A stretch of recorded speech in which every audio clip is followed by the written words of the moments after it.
The rain pounded against the hospital window as 17-year-old Emily Martinez stared at the doctor's lips, watching them form words that would forever divide her life into before and after. Stage 4. Metastasized. Experimental treatment. 6 months. But it wasn't her own mortality that made her hands tremble as she clutched the thin hospital blanket. It was the thought of her father, Michael, the hard-working man who had raised her alone since she was 5. "Dr. Anderson," Emily whispered, her voice barely audible above the storm outside, "please don't tell my father how bad it really is." Her eyes, already hollow from weeks of pain, filled with tears. "He works the night shift at the factory. We live on Westmore Street. If something happens to me, he'll be alone there, and that neighborhood—" She stopped, choking on the words. "The gangs, the violence. I'm more afraid for him than I am for myself." If you're fighting a battle right now or know someone who is, please subscribe to our channel. Stories of courage and unexpected heroes might be exactly what we all need to remember, that even in our darkest moments, we're never truly alone. The doctor who had delivered Emily's diagnosis watched her with a mixture of admiration and heartbreak. At 57, Dr. Anderson had given thousands of cancer diagnoses, but few patients reacted with such selflessness. Most worried about their own pain, their own futures cut short, and rightfully so. But this teenage girl with her long dark hair now thinning from preliminary treatments worried only about the father who would be left behind. "Emily," Dr. Anderson said gently, setting aside her clipboard, "your father deserves to know the truth. He needs to prepare, to make arrangements." "He can't afford arrangements," Emily interrupted, a flash of frustration breaking through her usual calm. "He's been working double shifts for 3 years just to keep our apartment. The medical bills already—" She looked away, embarrassed. "The insurance barely covers anything. He sold his truck last month to pay for the first round of treatment." The room fell silent except for the steady beep of monitors and the distant thunder. Dr. Anderson had seen too many families financially devastated by cancer treatments. The American healthcare system was merciless that way. It could save your life while simultaneously destroying it. "I understand," Dr. Anderson finally said, though they both knew she couldn't possibly understand the particular pain of the Martinez family. "But Emily, hiding the severity won't help your father in the long run. He needs to know what we're facing." Emily nodded reluctantly, wiping away tears with the back of her hand. "I know. I just wish I could protect him somehow. He's given up everything for me since Mom died. Everything." As if summoned by their conversation, there was a soft knock at the door before Michael Martinez entered, still wearing his factory uniform, dark circles under his eyes from another sleepless night spent working, then rushing to the hospital. Despite his exhaustion, he managed a smile for his daughter. "Hey, Sunshine," he said, using the nickname he'd given her as a baby. "How are we doing today?" Emily and Dr. Anderson exchanged a look loaded with unspoken understanding. Then Emily forced a smile that didn't reach her eyes. "Dad, Dr. Anderson has some things to discuss with us. If you're enjoying this story, write from which city you are listening to in the comments. Your stories matter to us." Michael Martinez sat perfectly still as Dr. Anderson explained Emily's condition in gentle but unflinching terms. Stage 4, Hodgkin's lymphoma. Metastasized to the lungs and liver. Standard treatments had failed. Experimental options existed but were both expensive and uncertain. Prognosis: 6 months without intervention, possibly a year or more with aggressive experimental treatment. Insurance would cover only 20%. When the doctor finished speaking, the silence in the room felt physical, like another presence sitting heavily between them. Emily watched her father, her heart breaking as she saw him struggling to maintain his composure. His hands, calloused from years of manual labor, gripped his knees so tightly his knuckles turned white. "What's the next step?" he finally asked, his voice rough. "Whatever treatment she needs, we'll find a way." Dr. Anderson outlined the options: a clinical trial at a hospital in Dallas, specialized immunotherapy available in Houston, or a combination approach they could attempt right here in their small town outside San Antonio. "The local option has lower success rates," Dr. Anderson admitted, "but would allow Emily to stay home. The others would mean relocating temporarily, at least 3 to 6 months. Michael nodded, absorbing the information. "How much time do we have to decide?" "Given the progression rate, I'd recommend making a decision within a week," Dr. Anderson replied. After the doctor left, Emily and her father sat in silence. Rain continued to pelt the window, the storm outside mirroring the one within. Emily watched her father's face as he stared unseeing at the hospital floor, his mind clearly racing through calculations he couldn't possibly make work. "Dad," Emily said softly, reaching for his hand. "It's okay. We'll do the treatment here. I don't need—" "No," Michael interrupted, suddenly looking up with fierce determination. "We're getting you the best care possible. If that's in Dallas or Houston or the moon, that's where we'll go." "But the apartment, your job—" Michael shook his head. "None of that matters, Emily. Only you matter." Emily knew better than to argue when her father used that tone. Since her mother's death 12 years ago, Michael Martinez had dedicated every waking moment to ensuring his daughter had everything she needed. He'd worked multiple jobs, skipped meals when money was tight, sacrificed any semblance of a personal life, and now, faced with the possibility of losing her too, she knew he would move mountains or die trying. What she feared most wasn't dying, it was what would happen to him afterward. Their neighborhood on Westmore Street had deteriorated over the years. What had once been a working-class community had become increasingly dangerous as drugs and gang activity spread through the area. Michael had wanted to move many times, but affordable housing in safer areas was non-existent, and every spare penny went toward Emily's education and future.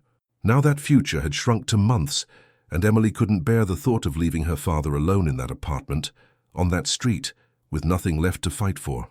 3 days after Emily's diagnosis, Michael Martinez stood outside their apartment building on Westmore Street, smoking a cigarette for the first time in 12 years. The habit, abandoned when Emily was diagnosed with childhood asthma, had returned in a moment of weakness. He stood in the shadows, watching as a drug deal took place openly across the street, as prostitutes walked the corner 2 blocks down, as teenagers too young to be out so late traveled in packs, marking territory with spray paint and intimidation. This had been his home for 9 years, not because he wanted it, but because it was what he could afford while saving for Emily's college fund, a fund that would now pay for experimental treatments that might extend her life by mere months. The bitter irony threatened to choke him as he inhaled the acrid smoke. "Martinez!" The deep voice startled Michael, and he turned to find his neighbor, Carlos Diaz, approaching. Carlos was in his 60s, a Vietnam veteran who kept to himself except for occasional conversations with Michael. "Didn't know you smoked," Carlos commented, eyeing the cigarette. Michael looked at the burning ember between his fingers as if seeing it for the first time. "I don't. I shouldn't." Carlos nodded, understanding without needing explanation. "How's your girl?" Michael took a deep breath. "Not good. Cancer. Stage 4. The words hung in the air between them, stark and brutal in their simplicity. Carlos closed his eyes briefly, a flicker of pain crossing his weathered face. "I'm sorry," he said finally. "That child has always been a light in this God-forsaken place." It was true. Despite the neighborhood's dangers, Emily had maintained a stubborn brightness. She'd organized cleanup days for the littered playground, tutored younger children in the building, always greeted the homeless man on the corner with respect and often a sandwich. Even as violence and despair crept closer to their doorstep, Emily had refused to be diminished by it. "We're looking at treatment options," Michael said, flicking ash onto the cracked concrete. "Might have to move to Dallas temporarily." Carlos frowned. "What about your apartment? This neighborhood isn't kind to vacant homes." Michael hadn't thought that far ahead. Between hospital visits, insurance calls, and researching treatment options, practical concerns like their apartment had fallen to the bottom of his priority list. But Carlos was right. In Westmore, an empty apartment was an invitation for squatters, drug dealers, or worse. "I don't know," Michael admitted. "I can't afford to pay rent in 2 places, but I can't be with Emily in Dallas and protect our home here at the same time." Carlos nodded grimly. "I'll keep an eye out when I can, but—" He gestured to his cane. "I'm not exactly intimidating these days." "I appreciate that, Carlos. Really."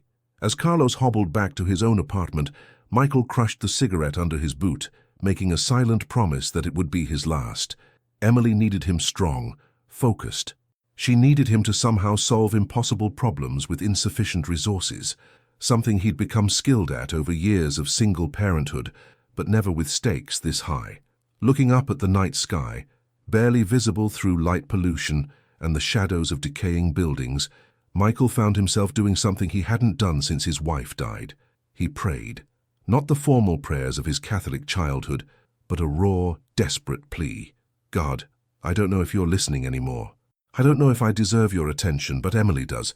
She's everything good and pure in this world. Please, oh please, help me save her. And if you can't—" His voice broke.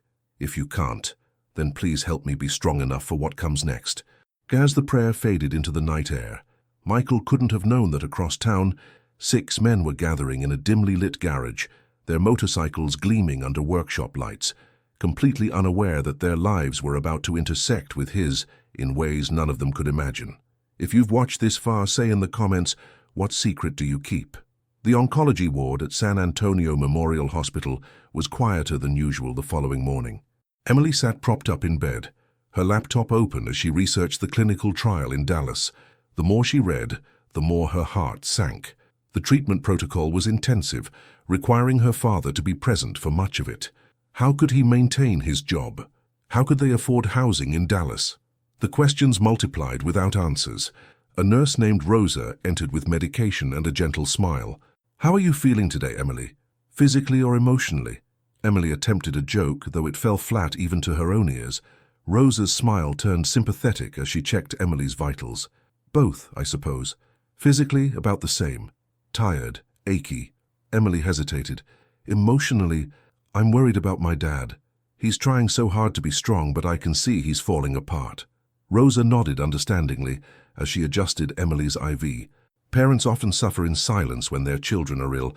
They feel they need to be the rock. "He's always been my rock," Emily said softly. "Since Mom died, it's just been the 2 of us against the world." She paused, then added, "But our world is pretty rough. We live on Westmore Street."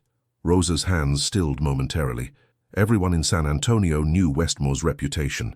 "The neighborhood used to be okay," Emily continued, feeling the need to explain. "But the last few years it's gotten dangerous. Dad wants to move, but between regular bills and medical expenses—" She trailed off. "That's a tough situation," Rosa acknowledged. "Does your father have family who could help?" Emily shook her head. "My grandparents passed away years ago. Mom's family is in Mexico and we've lost touch. Dad has a brother somewhere in California, but they haven't spoken in years." The isolation of their situation struck Emily anew as she verbalized it. They were truly alone in this fight, a teenager with terminal cancer and her exhausted, overwhelmed father. "What about friends from your church or community?" Rosa suggested. Emily gave a humorless laugh. "Dad works so much he doesn't have friends, and our community on Westmore isn't exactly the supportive type. Last month someone was shot right outside our building." Rosa completed her tasks in thoughtful silence, then said, "I'll pray for you and your father, Emily. God often sends help from unexpected places." Emily wanted to believe that, but years in their neighborhood had taught her that divine intervention was rare and human cruelty abundant. Still, she thanked the nurse, unwilling to dismiss the kindness of a prayer, even if she doubted its efficacy. After Rosa left, Emily returned to her research, determined to find some solution her father had overlooked. There had to be a way through this labyrinth of medical bureaucracy, financial constraints, and practical challenges. There had to be. Across town at Thunder Road Garage, Jack Thunder Thompson wiped grease from his hands as he finished adjusting the carburetor on his Harley-Davidson Road King. At 43, Jack had the weathered appearance of someone who had lived hard and fast. Tattoos covered his arms, a scar bisected his right eyebrow, and his black beard was starting to show strands of silver. To strangers, he looked intimidating, dangerous even. Those who knew him understood that appearance was only partly accurate. "She's purring now," remarked Diego Reyes, Jack's oldest friend and fellow founding member of the Iron Guardians Motorcycle Club. At 39, Diego was the mechanical genius of their group, capable of diagnosing engine problems by sound alone. "About time?" Jack grunted, though a smile played at the corners of his mouth. 3 hours to adjust one carburetor. "You're losing your touch, old man." "Says the guy with grey in his beard," Diego shot back. "Besides, perfection takes time." The garage door opened, admitting 4 more men dressed in leather vests emblazoned with the Iron Guardians insignia, a shield crossed with wrenches. Marcus, Ryan, Hector, and Bobby, the core members of their small but tight-knit club. "How's she running?" Marcus asked, nodding toward Jack's bike. "Like a dream now that Diego finally got his act together," Jack replied, ducking as Diego threw a rag at his head. The men fell into easy banter, the camaraderie of a decade spent riding together, supporting each other through divorces, job losses, deaths, and occasional brushes with the law. The Iron Guardians weren't the outlaw club that their appearance might suggest. They didn't deal drugs or run weapons, but neither were they the charity-focused, law-abiding riders who participated in toy runs and posed for photos with politicians. They existed in a grey area, men who had seen enough of life's darkness to respect the law without necessarily believing in its protection, who valued loyalty above all else, who would help a brother without question, but expected the same unwavering commitment in return. "We still on for the ride to Corpus this weekend?" Bobby asked, cracking open a beer from the small refrigerator in the corner. "Weather looks good," Ryan confirmed, checking his phone. "Might be hot, but clear skies all the way." Jack nodded, already looking forward to the freedom of the open road, the rhythmic pulse of his engine beneath him, the brotherhood of the men who rode beside him. These weekend trips kept him sane, balanced the monotony of his job as a construction foreman with the adventure his spirit craved. "Anyone heard from Miguel lately?" Hector asked, referring to a former member who'd moved to Houston the previous year. "Got a text last week," Jack replied. "Said he's working at some fancy hospital up there, making good money." Miguel had been the only one among them to complete nursing school, his career choice initially a source of gentle ribbing until they'd all needed medical attention at some point and appreciated having a brother with professional knowledge. Now he worked in oncology at one of Houston's premier cancer centers. The conversation shifted to other topics: a custom build Hector was working on, Ryan's ongoing custody battle with his ex-wife, a new bar that had opened downtown, normal concerns of middle-aged men living ordinary lives beneath extraordinary exteriors.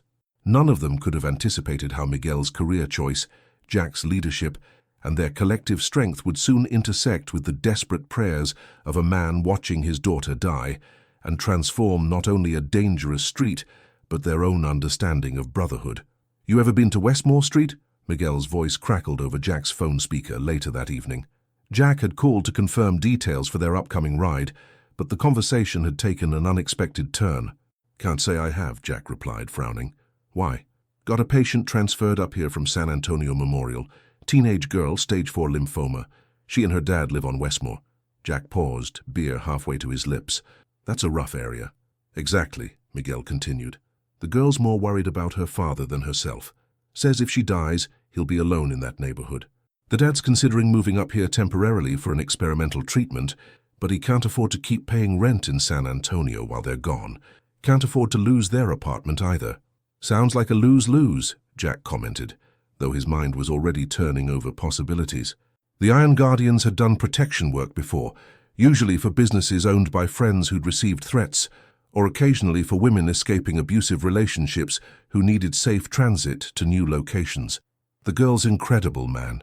17 years old, staring down death, and all she talks about is making sure her dad's okay. Reminds me of my niece. Same age, same kind heart. Jack heard the emotion in his friend's voice. Miguel had always been the most sensitive of their group, a quality that made him an excellent nurse, but occasionally put him at odds with their rougher members. "What are you suggesting, Miguel?" Jack asked directly, though he already suspected the answer. "I thought maybe the club could help somehow. Keep an eye on their place while they're gone. Maybe make sure the neighborhood knows that apartment is under protection." Jack took a long swig of his beer, considering. It wasn't their usual type of involvement. The Iron Guardians weren't vigilantes or community protectors. They were just men who valued freedom, brotherhood, and the open road. But something about Miguel's request resonated with Jack. "Tell me more about this girl and her father," he said finally. Miguel's relief was audible. "Her name's Emily Martinez. Father's Michael. Single dad since the mom died 12 years ago. Works at some factory. Night shifts mostly. No family support. The doctors here are giving Emily 6 months without this treatment, maybe a year with it. Even then, chances aren't great." "Jesus," Jack muttered. "Yeah. And get this. When I asked Emily what she wanted most, you know what she said? Not to be cured, not more time. She said she wanted her dad to be safe after she's gone. Said the only thing worse than dying would be knowing he's alone in that neighborhood with nothing left to live for." Jack felt something stir within him, recognition perhaps of a devotion that mirrored the bond between the brothers of his club. Or maybe it was simply the undeniable pull of a story that demanded response. A dying girl, a devoted father, an impossible situation. "Let me talk to the others," Jack said finally. "No promises, but We might be able to work something out. When Jack presented Miguel's request to the club the following day, the responses were mixed. Diego and Hector immediately supported the idea. Both had daughters themselves and could imagine the nightmare of Michael's situation all too vividly. Marcus and Bobby were hesitant, questioning the wisdom of involving themselves in Westmore's complicated dynamics. Ryan, always the pragmatist, asked about logistics. What exactly are we signing up for here? He demanded. Babysitting an empty apartment for months? Playing neighborhood watch in an area where the police won't even respond half the time? No one's decided anything yet, Jack replied calmly. I'm just putting it out there. A brother asked for help. We consider it, that's all. It's Westmore, man, Bobby emphasized. That's Locos Diablos territory. They don't take kindly to outsiders, especially ones wearing vests. The Locos Diablos were one of San Antonio's most notorious gangs, their influence extending across several neighborhoods, Westmore included. While the Iron Guardians had never directly crossed paths with them, everyone knew their reputation for extreme violence and territorial control. All the more reason these people need help, Diego argued. You think that gang cares about a teenage girl with cancer? You think they give a damn about her father's situation? The debate continued, voices rising as opinions clashed. Jack let them talk, listening carefully to each perspective. This was how the club functioned. Decisions made collectively, each man having his say before reaching consensus. It wasn't always efficient, but it ensured everyone's voice was heard and everyone's concerns addressed. Finally, as the arguments began to circle, Jack raised his hand for silence. Here's what I propose, he said, his deep voice cutting through the tension. We ride to Westmore tomorrow. No colors, no patches. We observe, get a feel for the area, maybe even meet this Michael Martinez if the opportunity arises. No commitments yet, just reconnaissance. Then we decide. One by one, the men nodded. Even Ryan and Bobby, the most resistant, agreed that gathering information before making a decision was prudent. It was settled. Tomorrow, they would venture into territory none of them knew, guided by nothing but Miguel's concern for a dying girl and her desperate father. If you're enjoying this story, write from which city you are listening to in the comments. Emily was discharged from the hospital the next morning, her father's arm steady around her waist as they walked slowly to the bus stop. The treatment discussions had reached a tentative conclusion. They would travel to Houston in 2 weeks for an evaluation at the specialized center where Miguel worked. If Emily qualified for the experimental protocol, they would stay for at least 3 months, with Michael taking a leave of absence from his job. Unpaid, but they had little choice. The bus ride to Westmore Street was bumpy, each jolt sending waves of pain through Emily's body. She leaned against her father's shoulder, eyes closed, trying to focus on anything but the nausea and discomfort. Michael kept his arm around her, as if he could somehow absorb her pain into his own body, spare her even a fraction of the suffering. When they finally reached their stop, Emily opened her eyes to the familiar, depressing landscape of their neighborhood. Graffiti-covered walls, boarded-up storefronts, small groups of young men loitering on corners, watching passers-by with calculating eyes. Home, such as it was. Almost there, sunshine, Michael murmured encouragingly as they began the 2-block walk to their building.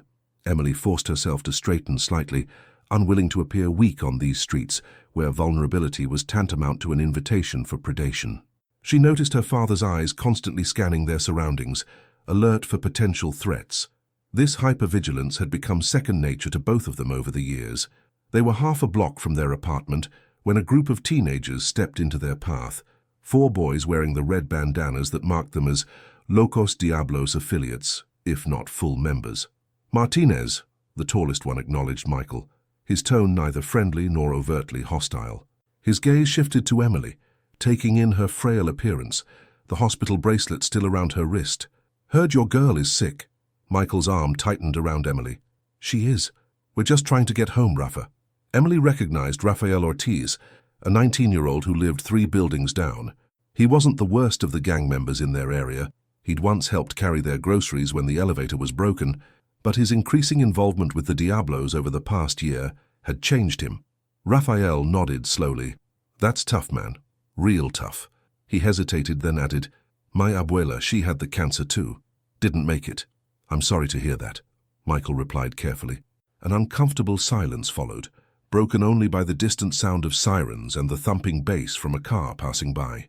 Emily could feel her strength fading, the short walk from the bus stop having depleted what little energy she had. "Dad," she whispered, gripping his arm tighter as a wave of dizziness washed over her. Michael immediately understood. "We need to go, Rafa. Emily needs to rest." Raphael stepped aside, motioning for his companions to do the same. "Yeah, of course." As Michael and Emily moved past, he called after them, "Hey, Martinez, watch yourself around here. Word is there's some new players looking at Westmore. Might get complicated."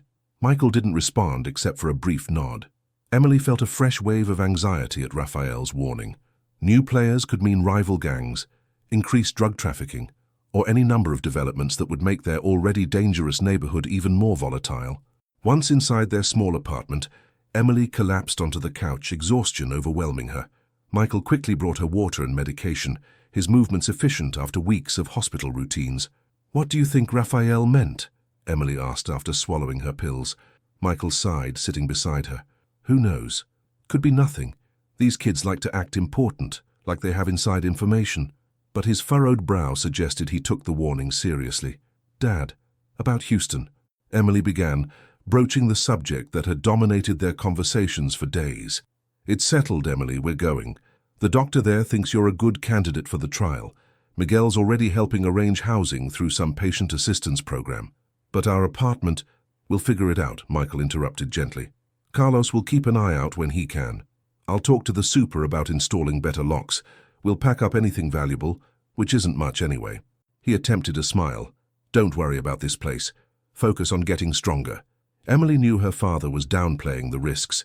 Their building had been broken into multiple times over the past year. Apartments left vacant for even a few days were often targeted. 3 months was an eternity in Westmore. "Maybe we should just let it go," she suggested quietly. "Give up the apartment, put our stuff in storage. If the treatment works, we can find a new place when we come back. If it doesn't..." She couldn't finish the sentence, but the implication hung heavily between them. If the treatment failed, if she died, Michael wouldn't need to return to this 2-bedroom apartment filled with memories and emptied of purpose. "No," Michael said firmly. "This is our home, Emily. I'm not letting anyone take it from us. Not cancer, not gangs, not circumstances. We fight, we survive, we return. That's what Martinez's do." Emily didn't have the heart to argue further, recognizing the determination in her father's voice as the same stubborn strength that had carried them through her mother's death, through financial hardships, through every challenge life had thrown at them. Instead, she leaned against him, drawing comfort from his solid presence while she still could. Outside their building, unnoticed by either father or daughter, 6 men on motorcycles slowly circled the block, observing the boarded windows, the gang tags, the subtle territorial markings that told the story of Westmore Street more eloquently than any crime statistics. The Iron Guardians had arrived for their reconnaissance, unwittingly setting in motion events that would transform not only the Martinez family, but the entire dynamics of a neighborhood balanced on the razor's edge of despair. If you've watched this far, say in the comments, what secret do you keep? Jack Thompson had seen plenty of rough neighborhoods in his 43 years, had grown up in one himself back in East Los Angeles, but Westmore Street had a particular flavor of hopelessness that set it apart. It wasn't just the obvious signs of neglect, the crumbling infrastructure, the overflowing dumpsters, the abandoned storefronts converted to drug houses. It was the resignation in the eyes of the few legitimate residents they observed, elderly people hurrying home before dark, mothers clutching children's hands with white-knuckled fear, working men and women who kept their heads down and their eyes averted. This was a place where hope came to die, where dreams were surrendered one compromise at a time, where survival meant invisibility. "Building C, apartment 304, Diego murmured as they parked their bikes in a formation that allowed quick departure if necessary. "That's what Miguel said." Jack nodded, scanning the dingy apartment complex with its broken security gate and graffiti-covered walls. "No colors, no trouble," he reminded his brothers. Though they weren't wearing their club vests, their leather jackets and motorcycle boots still marked them as outsiders. "Place is crawling with Diablos," Ryan observed quietly, noting the red bandanas and territorial markers. "At least 3 lookouts that I can see." "They've already made us," Hector added. "Question is whether they consider us a threat or just passing through." Jack made a decision. "Diego, Marcus with me. We'll approach the building, see if we can locate the Martinez apartment. Bobby, Ryan, Hector, maintain position here. Keep the bikes secure. Any sign of trouble, we regroup and roll out." The men nodded, their movements casual but alert as they separated. Jack led Diego and Marcus toward Building C, feeling the weight of unseen eyes tracking their progress. They hadn't come armed, a deliberate choice to avoid escalation if confronted, but Jack kept his hand near his pocket, where a heavy steel lighter provided some reassurance. They had nearly reached the building entrance when a voice called out, "You lost, gentlemen?" 3 young men emerged from the shadows of a nearby alley.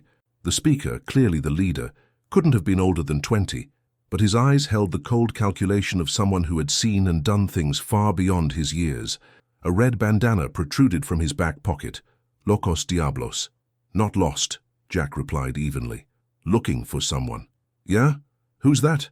the young man asked, stepping closer, his companions flanking him in a practiced formation. "Michael Martinez, apartment 304. Jack maintained eye contact, his stance relaxed but prepared. "Friend of a friend. Heard his daughter's sick." The young man's expression shifted slightly. Surprise, perhaps, or reassessment. "Martinez, the factory worker." "That's right." The 3 gang members exchanged glances, some unspoken communication passing between them. Finally, the leader spoke again. "They just got back from the hospital. Girl looked pretty bad." He studied Jack and his companions with renewed interest. "You don't look like hospital types." "We're not," Diego interjected. "We're friends of Miguel Reyes. He's treating Emily in Houston." This information seemed to carry weight. The leader nodded slowly. "Rafa mentioned some new players. Guess he meant you." He gestured toward the building entrance. "Martinez is up there. But watch yourselves. This ain't the kind of neighborhood where people appreciate surprises." "Appreciated," Jack said with a nod, recognizing the warning for what it was, neither threat nor welcome, but something in between. As they entered the building, Marcus muttered, "That was interesting." "They're curious," Jack replied. "Not hostile yet, but definitely marking us. Let's make this quick." The elevator was broken, so they climbed 3 flights of stairs, passing walls marked with gang signs, discarded needles, and the lingering smell of urine. When they reached the 3rd floor, they followed the apartment numbers to 304, where Jack knocked firmly on the door. Silence followed, then the sound of cautious movement inside. "Who is it?" called a man's voice, tense with suspicion. "Michael Martinez?" Jack responded. "My name is Jack Thompson. I'm a friend of Miguel Reyes from Houston. He asked us to check on you and your daughter." More silence, then the sound of multiple locks being disengaged. The door opened a few inches, secured by a chain, revealing a portion of a man's face. Exhausted, wary, but with eyes that still held determination. "Miguel sent you?" Michael asked skeptically. "He's worried about Emily," Jack explained. "About both of you, actually. He mentioned you might be coming to Houston soon for treatment." Michael studied the 3 men through the narrow opening, clearly weighing potential threat against potential help. Finally, he closed the door, removed the chain, and reopened it fully. "Come in," he said quietly, "but please keep your voices down. Emily's resting." The apartment was small but meticulously maintained, a sharp contrast to the building's common areas. Worn furniture showed signs of careful repair rather than replacement. Photos lined the walls chronicling Emily's childhood years. A bookshelf overflowed with textbooks and novels. This was a home created by someone who cared deeply, who made the most of limited resources. "Miguel said you ride with him," Michael said, gesturing for them to sit at a small kitchen table. "The Iron Guardians, right?" Jack nodded. "I'm the president. This is Diego, our vice president, and Marcus, our road captain. We've known Miguel for over a decade." Michael ran a hand through his hair, fatigue evident in every movement. "I appreciate you checking in, but I'm not sure why Miguel sent you. We're handling things." Jack exchanged glances with his brothers before responding. "Miguel mentioned you're concerned about leaving your apartment unoccupied while you're in Houston. Said the neighborhood isn't exactly secure." A bitter laugh escaped Michael. "That's putting it mildly." He looked toward a hallway that presumably led to bedrooms. "We've lived here 9 years. It wasn't always this bad. But now—" He shook his head. "Emily worries about me more than herself. Can you imagine that? She's dying, and she's worried about me being alone in this hellhole after she's gone." The raw pain in Michael's voice struck Jack deeply. He recognized in this stranger the same fierce protective love he felt for his brothers, the same willingness to endure anything for those who mattered. "What if you didn't have to worry about the apartment while you're gone?" Jack suggested carefully. What if someone kept an eye on it, made sure it stayed secure? Michael's eyes narrowed. What are you suggesting? Some kind of protection service? I can barely afford the bus fare to Houston, let alone hiring security. Not for hire, Diego clarified. As a favor to Miguel, as human beings helping other human beings. Why would you do that? Michael asked, suspicious again. You don't know us. Jack considered his answer carefully, aware that their true motivations were complex even to themselves. Was it loyalty to Miguel, compassion for a dying girl, or something deeper, a recognition of vulnerability that resonated with their own carefully hidden wounds? Because we can, Jack said simply. Because we have the means and the manpower. Because your daughter deserves to focus on healing without worrying about this place. Because Miguel asked, and we take care of our own. Michael studied them for a long moment, his expression unreadable. Then, from the hallway came a soft voice. Dad, who's here? All four men turned to see Emily Martinez standing in the doorway, leaning against the wall for support. Even in her weakened state, her resemblance to the photographs was striking. The same thoughtful eyes, the same determined set to her jaw. But cancer had hollowed her cheeks, thinned her once thick hair, and draped dark circles beneath her eyes. Emily, you should be resting, Michael said, immediately rising to help her. I heard voices, she explained, allowing her father to guide her to a chair. Her gaze moved curiously between the three visitors. Are you friends of Dad's? Friends of Miguel Reyes, Jack explained. He's a nurse at the cancer center in Houston. Recognition dawned in Emily's eyes. Miguel mentioned his motorcycle club, said you guys were like brothers. That's right, Diego confirmed with a smile. Known that troublemaker since he was barely old enough to ride. Emily's lips curved slightly. He showed me pictures of your bikes. They're beautiful. She looked at her father, then back to Jack. Why are you here, though? Houston's a long way to ride just to check on someone. Jack admired her directness. Miguel's concerned about your apartment sitting empty while you're in Houston. This neighborhood, well, it has a reputation. It's deserved, Emily said bluntly. Last year, our neighbor, Mrs. Gonzalez, left for 2 weeks to visit her daughter. When she came back, squatters had moved in. Took the police 3 days to respond, and by then they'd stolen everything worth taking and destroyed the rest. Michael placed his hand on Emily's shoulder, a gesture that seemed as much for his comfort as hers. Emily, these gentlemen were just leaving. Actually, Emily interrupted, studying Jack with unexpected intensity, I think they were offering to help. She addressed Jack directly. Weren't you? Jack couldn't help but smile at her perceptiveness. That's right. We're offering to keep an eye on your apartment while you're gone. Make sure no one breaks in, nothing gets damaged. How would you do that? Michael asked, still skeptical.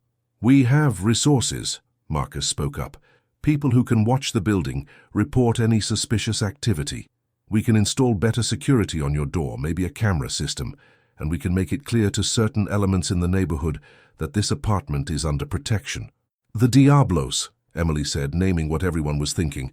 You'd confront the gang? Not confront, Jack clarified. Communicate. Establish boundaries.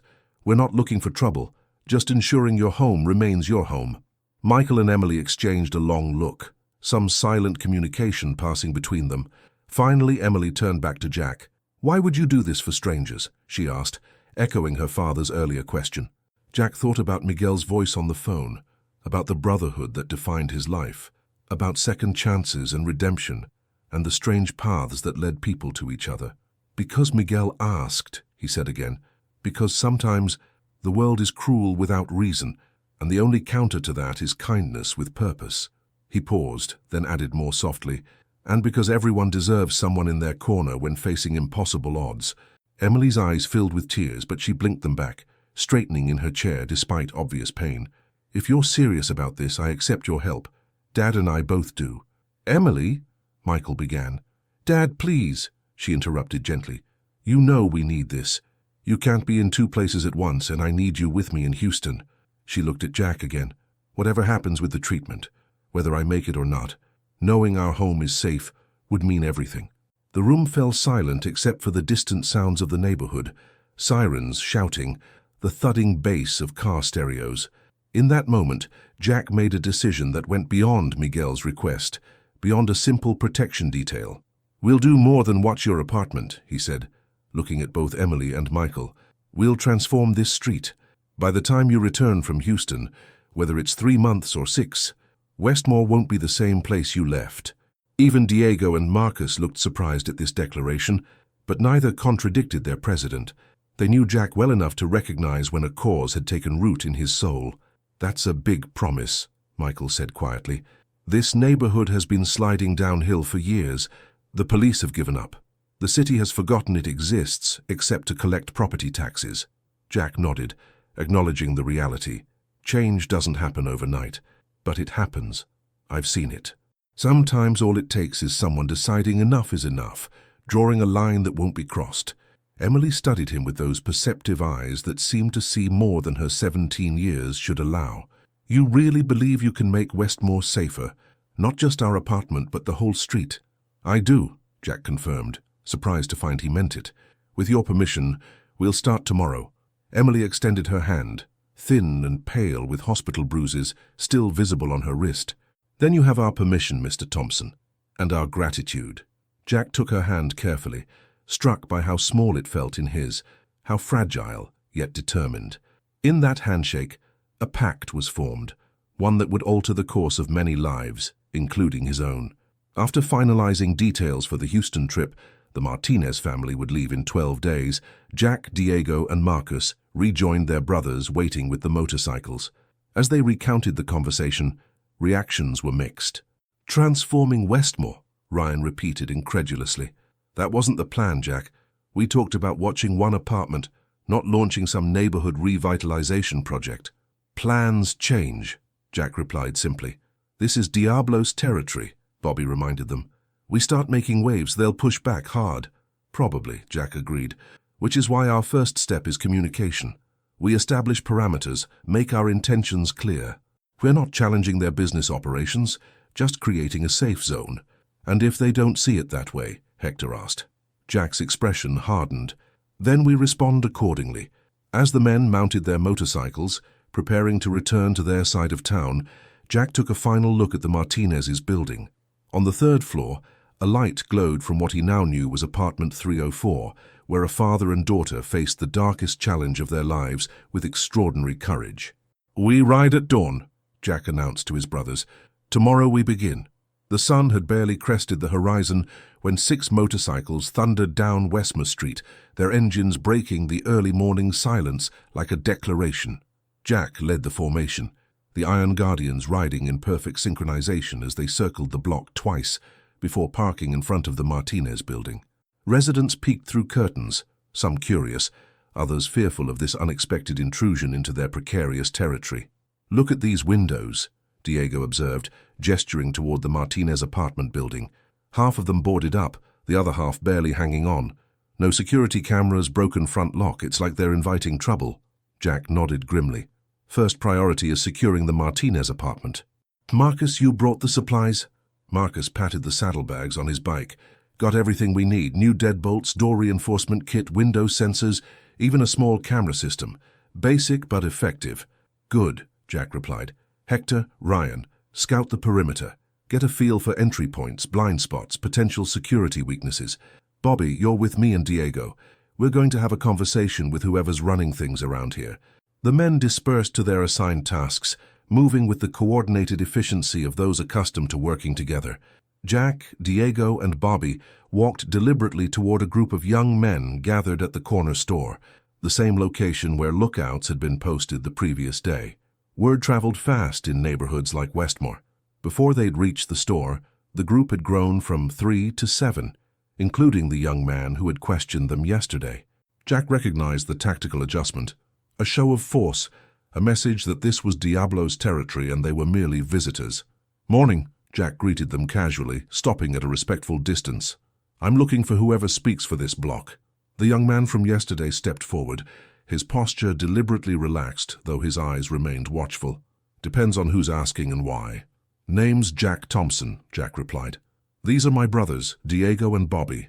We spoke briefly yesterday." "I remember," the young man acknowledged. "You were looking for Martinez." He hesitated, then added, "I'm Alejandro. People call me Alex." Jack noted the deliberate omission of a last name, smart in these circumstances. "Alex, We need to have a conversation with whoever makes decisions for the Diablos in this area. Alex's expression hardened. What business you got with the Diablos? We're establishing a presence on this street, Jack explained calmly. Not to interfere with existing operations, but to create a protected zone around certain residences. I'd rather discuss the parameters with someone with authority to negotiate than waste time with misunderstandings. The directness of Jack's approach seemed to catch Alex off guard. There was a momentary consultation among the young men, hushed Spanish exchanged too quickly for Jack to follow, though Diego, fluent since childhood, caught most of it. Finally, Alex nodded. Javier will want to meet you. Not here, though. Tonight, 8 o'clock, the abandoned auto shop 2 blocks east. Jack considered the invitation, potentially a trap, but also a necessary step if they were serious about transforming Westmore. We'll be there. 3 of us unarmed to talk, that's all. Your funeral if you're lying, one of the other young men muttered, but Alex silenced him with a look. 8 o'clock, Alex repeated. Don't be late. As they walked back toward the Martinez building, Diego murmured, Javier Suarez. He's the shot caller for this section of the Diablos, has a reputation for being ruthless but smart, not cartel-connected directly, but has distribution arrangements. You caught all that from their conversation? Bobby asked, impressed. Diego nodded. They're curious more than threatened right now. They think we might be trying to set up some kind of rival operation. Drugs, protection racket, something like that? Good, Jack replied. Curiosity we can work with. Let's check on Marcus's progress with the apartment security. They found Marcus already at work, installing a reinforced strike plate on the Martinez door, while Michael watched with a mixture of gratitude and lingering suspicion. Where's Emily? Jack asked as they approached. Doctor's appointment, Michael explained. Follow up before Houston. Carlos, our neighbor, drove her. I wanted to go, but he gestured to the security upgrades in progress. This is important too, Jack assured him. By the time you leave for Houston, this apartment will be the most secure one in the building. Michael nodded slowly, still processing the reality of these strangers investing time and resources to help his family. I can't repay you for this, he said quietly. You understand that, right? Not looking for repayment, Jack replied simply. Then what are you looking for? Michael pressed, the question that had clearly been bothering him since their first meeting. What's your angle? Diego and Bobby exchanged glances, curious themselves about how Jack would answer. Their president was a complex man, capable of both calculated pragmatism and surprising idealism, sometimes in the same decision. 17 years ago, Jack began, his voice measured, I was in a hospital bed in San Diego. Bar fight gone bad, knife wound that nearly killed me. No insurance, no family nearby, just a guy bleeding out who'd made a lot of bad choices. He paused, his expression distant with memory. A nurse named Anna worked overtime to make sure I didn't die. When I asked her why she bothered with someone like me, she said something I never forgot. The measure of a society isn't how it treats its highest achievers, but how it protects its most vulnerable. Michael listened silently, his posture gradually relaxing as Jack continued. I survived because someone who didn't know me decided I was worth saving. The Iron Guardians started as just a bunch of guys who loved motorcycles, but over time, we became something more. Men who understood that strength comes with responsibility. Your daughter reminds me of Anna, seeing beyond herself even in her own pain. That's worth protecting. The sincerity in Jack's voice seemed to finally reach Michael. He extended his hand. Thank you, truly. Jack accepted the handshake, a silent understanding passing between them, 2 men from different worlds finding common ground in the protection of what mattered most. We're meeting with some neighborhood representatives tonight, Jack informed Michael, establishing boundaries, making our intentions clear. Michael's expression darkened with understanding. The Diablos. Be careful. They control everything around here. Drugs, protection money, even which food trucks can operate on which corners. They don't take kindly to outsiders. We're not looking for conflict, Jack assured him. Just clear communication. As they continued discussing security measures, none of them noticed the black SUV that slowed as it passed the building, its tinted windows concealing occupants whose interest in the motorcycles parked outside went beyond casual curiosity. If you're enjoying this story, write from which city you are listening to in the comments. The abandoned auto shop had once been a thriving business, evident in the faded but still visible Jimenez and Sons sign hanging crookedly over the entrance. Now it served as an occasional meeting place for the Locos Diablos, neutral ground where business could be conducted away from their primary locations. The cavernous space, littered with rusted tools and skeletal car frames, created natural acoustics that would reveal any hidden listeners. Jack, Diego, and Ryan arrived precisely at 8 o'clock, parking their motorcycles in plain sight. As agreed, they came without weapons, though unarmed was a relative term for men whose fists had settled countless disputes over decades of life on the margins. Javier Suarez was already inside with 4 lieutenants, including Alejandro. At 32, Javier had the bearing of someone who had clawed his way to authority through a combination of intelligence and calculated violence. A scar bisected his left eyebrow, and tattoos covered his forearms. Prison work, Diego noted, recognizing the distinctive style. "You're punctual," Javier observed as they entered. "I appreciate that." Jack nodded acknowledgement. "Thanks for meeting us." Javier gestured to some mismatched chairs arranged in a rough circle. "Alex says you're establishing a presence on Westmore. That's interesting, considering Westmore has been Diablo's territory for 11 years.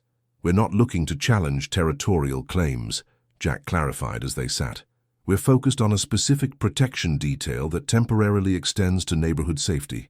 Javier leaned forward slightly. "Explain." Jack outlined the situation: Emily's cancer, the Houston treatment, Michael's dilemma regarding their apartment. "The Martinez family needs security while they're gone, and safer conditions when they return. That's our primary concern." "So you're running a charity protection service now?" Javier asked skeptically. "For one random family?" "They're connected to our brother Miguel," Diego interjected. "In our world, that matters." Javier studied them thoughtfully. "The girl is sick. That's unfortunate. But business is business. Westmore operates under certain arrangements. Residents understand the rules. They pay for protection. They don't interfere with our operations. They don't talk to police. In exchange, we manage external threats and provide certain services the city won't." "We understand how neighborhoods like this function," Ryan said. "We're not here to disrupt your business model, but the Martinez apartment, and by extension the building, is now under our protection. That's non-negotiable." A tense silence followed this declaration. Javier's men shifted slightly, hands moving subtly closer to concealed weapons. "That sounds like a territorial claim to me," Javier observed, his voice dangerously soft. "It's not," Jack assured him. "Think of it as a mutually beneficial arrangement. The Martinez building becomes a buffer zone. You continue operations elsewhere, but that particular area becomes quieter, less likely to attract police attention. We install security, deter external elements, and everyone benefits from reduced heat." Javier laughed, though there was little humor in it. "You're proposing to create a safe zone in the middle of my territory, and you think that benefits me. How exactly?" "Reduced police presence benefits everyone in your line of work," Diego pointed out. "Right now, Westmore is on the verge of becoming a problem area the department can't ignore.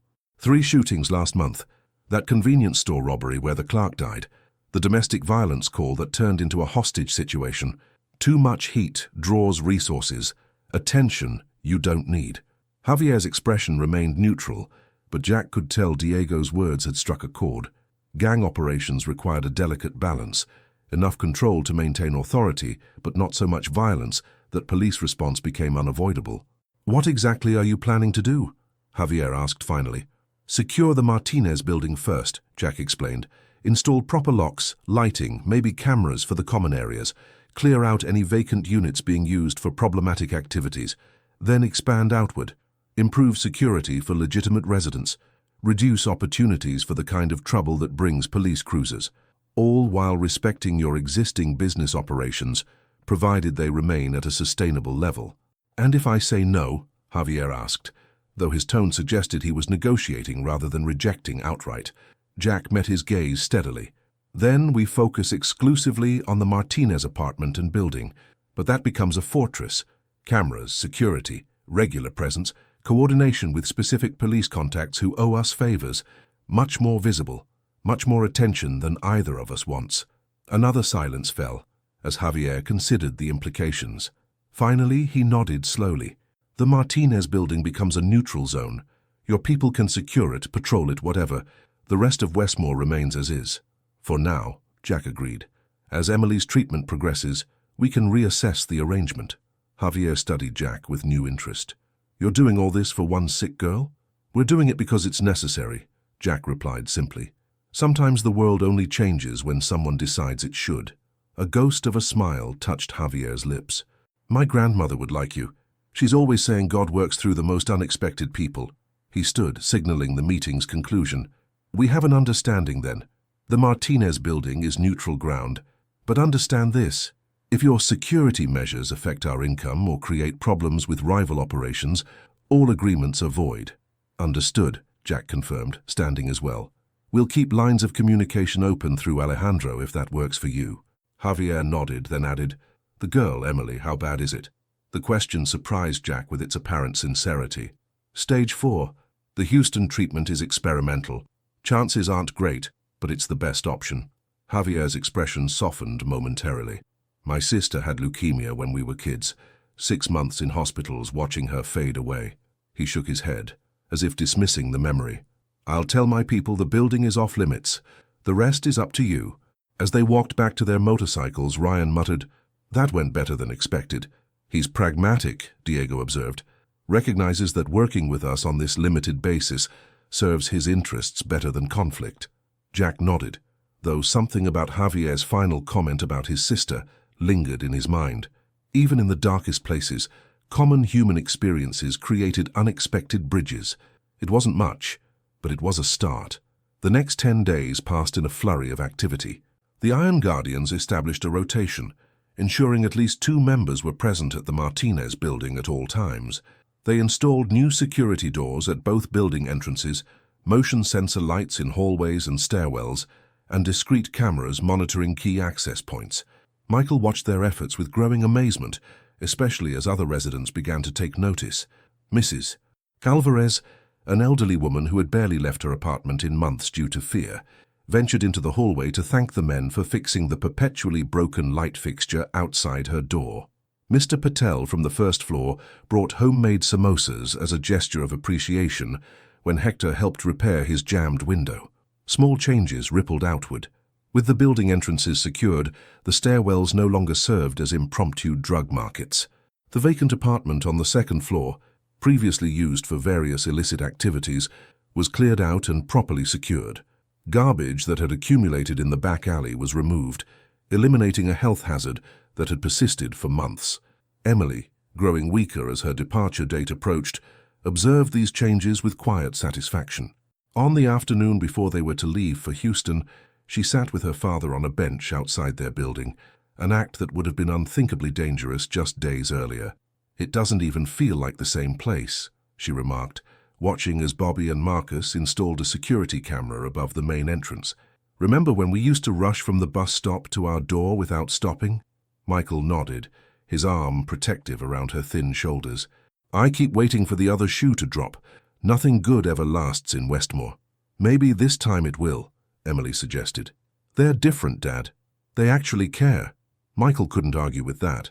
The Iron Guardians had demonstrated a level of commitment that defied his understanding of how the world worked.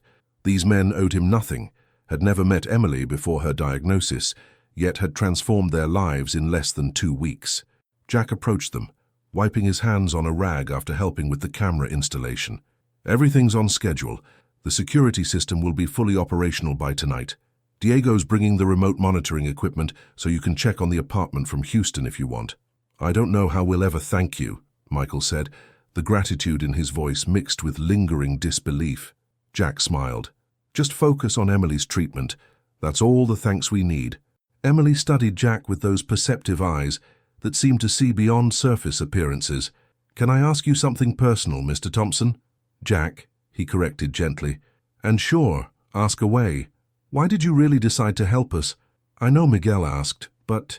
She hesitated. This seems like more than just a favor to a friend. Jack considered the question, aware that Emily deserved an honest answer. When I was younger, about your age actually, I was headed down a bad path, angry at the world, making destructive choices. A man named Thomas found me sleeping in an alley after my father threw me out. Instead of calling the police, he took me home, gave me food, a place to sleep, and eventually a job at his motorcycle shop. Emily listened intently as Jack continued. He had no reason to help me, no connection, no obligation, But he said something I never forgot. Sometimes God places people in your path, not because you deserve help, but because you need it. And sometimes helping others is how we save ourselves. Jack smiled ruefully. Took me years to understand what he meant. But every time we help someone who needs it, I honor what Thomas did for me. Emily's eyes filled with tears. Do you think God put us in your path? I do, Jack said simply. And I don't question his timing or his methods.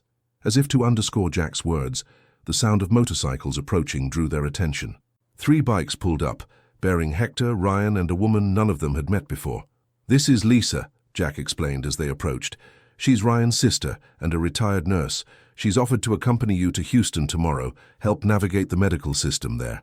Lisa, a woman in her late 40s with kind eyes and practical demeanor, extended her hand to Michael and Emily. Miguel told me about your situation. The treatment center can be overwhelming at first. I thought having someone familiar with medical terminology might help ease the transition. Emily's face brightened. You'd do that for us? Absolutely, Lisa confirmed. I've already arranged for time off from my current job. I can stay for the first 2 weeks, help you get settled, make sure you understand the treatment protocols. Michael appeared overwhelmed by this additional generosity. We can't possibly accept. You can, and you will, Lisa interrupted gently but firmly. Cancer took my mother and nearly took Ryan's daughter. If I can make this journey even slightly easier for you both, it's not just my pleasure, but my purpose. As arrangements were finalized for the following day's departure, none of them noticed the black SUV that drove slowly past the building for the 3rd time that week, nor the contemplative expression of its driver as he observed the transformed entrance to what had previously been one of Westmore's most vulnerable buildings. If you've watched this far, say in the comments, what secret do you keep? The morning of Emily and Michael's departure dawned clear and cool, a reprieve from the Texas heat that had persisted through the previous weeks. 6 motorcycles idled outside the Martinez building, their riders waiting to escort the family to the bus station, where they would catch their connection to Houston. Lisa had already gone ahead to secure their seats and ensure everything was prepared for Emily's comfort during the journey. Jack knocked on apartment 304, finding Michael finishing the last of their packing, while Emily sat at the kitchen table, her face pale but determined. Ready? Jack asked. Michael nodded, zipping the final duffel bag. As ready as we'll ever be. Emily stood carefully, moving with the deliberate caution of someone conserving limited energy. The apartment looked so different, she observed, glancing around at the security upgrades, the reinforced door, the small camera system that would allow them to monitor their home remotely. It'll be waiting for you when you return, Jack assured her, exactly as you left it. The journey downstairs was slow, Emily leaning heavily on her father. In the building lobby, they found a surprise. Nearly a dozen residents gathered to see them off, including Mrs. Alvarez, Mr. Patel, Carlos from next door, and several others who had benefited from the Iron Guardian's security improvements. We're praying for you, child, Mrs. Alvarez said, pressing a small medallion of St. Peregrine, patron saint of cancer patients, into Emily's hand. God will watch over you in Houston. Mr. Patel offered a container of his wife's homemade food for their journey. Carlos presented Michael with a prepaid phone card for emergencies. Small gifts, limited by the residents' meager resources but boundless in their sentiment. Emily, overwhelmed by this unexpected show of community, leaned against her father as tears filled her eyes. Thank you, she managed. Thank you all. Outside, the motorcycles waited in formation. Michael helped Emily into the modified sidecar attached to Diego's bike, a comfortable, secure space where she could ride without strain. The remaining guardians would escort them to the station, a protective convoy through streets that suddenly seemed less threatening than they had just weeks before. As they prepared to depart, a black SUV pulled up alongside them. Jack tensed, recognizing the vehicle that had been observing them throughout the week. The window lowered, revealing a middle-aged man in a police uniform, not a patrol officer, but someone higher ranking, based on the insignia. Mr. Thompson, the man called, surprising Jack with the use of his name. A word before you leave? Jack approached cautiously, signaling the others to remain with Emily and Michael. Captain? Ramirez, the man supplied. Captain Daniel Ramirez, South District. He studied the motorcycles, the secured building entrance, the gathered residents. Interesting changes happening on Westmore lately. Just helping some friends, Jack replied neutrally. Captain Ramirez smiled slightly. Our calls from this block are down 60% in 10 days. Impressive for just helping some friends. Jack remained silent, waiting for the true purpose of this conversation to emerge. I've been watching your operation, Ramirez continued, trying to determine if you're establishing some new criminal enterprise or actually doing what it appears, making this street safer. And your conclusion? Jack asked. Still forming, Ramirez admitted. But I'm intrigued. The department has written off Westmore as a lost cause. Resources limited, priorities elsewhere, the usual excuses. Yet 6 men on motorcycles have accomplished more in days than we have in years. We're motivated, Jack said simply. Ramirez nodded toward Emily in the sidecar. Because of the girl? She's part of it. Ramirez seemed to consider his next words carefully. My sister lived on this street 15 years ago. Lost her to a stray bullet during a gang dispute. She was just walking home from the bus stop. He met Jack's gaze directly. I've tried working through official channels to clean up Westmore, hit bureaucratic walls at every turn. Jack began to understand the nature of this conversation. What are you suggesting, Captain? An unofficial arrangement, Ramirez proposed. You continue your security improvements. I ensure patrol officers understand your presence is authorized. We share information when beneficial. The residents benefit from increased safety without the department having to admit we've been failing them for years. It was an unexpected offer, a senior police official essentially sanctioning their extra-legal security operation. Jack weighed the implications carefully. We're not vigilantes. We're not looking to replace law enforcement. Clearly, Ramirez agreed, you're focusing on prevention, not punishment, creating conditions where crime becomes more difficult, not hunting criminals. That's why this conversation is happening instead of arrests. Jack glanced back at Emily and Michael, waiting patiently for their escort to begin. We have a commitment to fulfill first, he said, nodding toward them. But I'm open to discussing this further when we return. Ramirez handed him a business card. My personal number. Call me when you're ready to talk more concretely. He started to roll up his window, then paused. Good luck to the girl. My daughter had leukemia at 12. She's 26 now, graduating medical school next year. Miracles happen, Mr. Thompson. As the SUV pulled away, Jack rejoined his brothers, tucking the card into his vest pocket. Let's get these two to the station, he said, not yet ready to share the unexpected development with the others. There would be time for that discussion after Emily and Michael were safely on their way to Houston. The escort to the bus station proceeded without incident, an island of order moving through city streets. At the station, final goodbyes were exchanged, promises made to keep in touch through Miguel and Lisa, assurances repeated that the apartment would remain secure. As the bus pulled away, Emily waved from her window, her face a mixture of fear and hope that squeezed Jack's heart. None of them spoke the possibility that lingered in all their minds, that Emily might never return to the apartment they had worked so hard to protect. Now what? Ryan asked, as they watched the bus disappear around a corner.